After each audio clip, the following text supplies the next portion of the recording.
আমি আসিফ মাহমুদ। আমি ঢাকা বিশ্ববিদ্যালয়ের ভাষাবিজ্ঞান বিভাগের মাস্টার্সে অধ্যয়নরত শিক্ষার্থী এবং বাংলাদেশে বর্তমানে চলমান বৈষম্য বিরোধী ছাত্র আন্দোলনের একজন সমন্বয়ক। আমরা দীর্ঘদিন ধরে কোটা বৈষম্যের একটা স্থায়ী সমাধানের জন্য চাকরিতে বাংলাদেশে যে অতিরিক্ত মাত্রায় কোটা রয়েছে সেটির সংস্কারের দাবিতে আন্দোলন করে যাচ্ছিলাম। শিক্ষার্থীদের শান্তিপূর্ণ আন্দোলনে সরকার দলীয় ছাত্র সংগঠন, বাংলাদেশ ছাত্রলীগ, যুব সংগঠন, যুবলীগ, পুলিশ, র্যাব, বিজিবি, সোয়াতের মতো স্পেশাল ফোর্স ব্যবহার করে হামলা করে এবং এ পর্যন্ত আমরা 10 জনের মৃত্যুর সংবাদ পেয়েছি।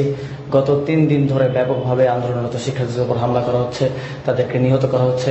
যখন আমি এই ভিডিও রেকর্ড করছি তখনও আমাদের প্রাইভেট বিশ্ববিদ্যালয়ের শিক্ষার্থীরা আন্দোলন করছেন, তাদেরকে গুলি করা হচ্ছে।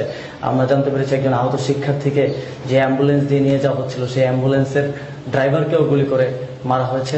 শিক্ষার্থীরা শান্তিপূর্ণভাবে তাদের দাবি আদায় করতে চাচ্ছিল, কিন্তু সরকার শিক্ষার্থীদেরকে দমন পীড়নের জন্য শিক্ষার্থীদের যৌক্তিক দাবিতে মনোনিবেশ না করে তাদের উপর হামলা করেছে, যে কারণে শিক্ষার্থীরা অত্যন্ত ক্ষুব্ধ হয়েছে। শিক্ষার্থীদের পাশাপাশি এদেশের জনগণ এই আন্দোলনে নেমে এসেছে। জনগণ অভিভাবক হিসেবে শিক্ষার্থীদের পাশে দাঁড়িয়েছে এবং আমরা আহ্বান জানাচ্ছি, আর রাজপথে নেমে আসুন, আমাদেরকে রক্ষা করুন। শিক্ষার্থীরা এক ঘোর অমানিসার সময় পার করছে। আমরা জানি না আমাদের মধ্যে কতজন জীবিত থাকবে শেষ পর্যন্ত। আমরা যারা আন্দোলনের সমন্বয় করছি তাদেরকেও পালিয়ে বেরোতে হচ্ছে, তাদেরকেও খোঁজা হচ্ছে অ্যারেস্ট করার জন্য কিংবা গুম করার জন্য। আমরা গভীর শঙ্কায় নিমজ্জিত আছি। বিশ্ববাসীর প্রতি আহ্বান থাকবে, আপনারা এই আন্দোলনের দিকে একটি ক্লোজ লুক রাখুন, আপনারা অবজার্ভ করুন এবং আমাদের পাশে দাঁড়ান যে যেখানে আছেন সেখান থেকে।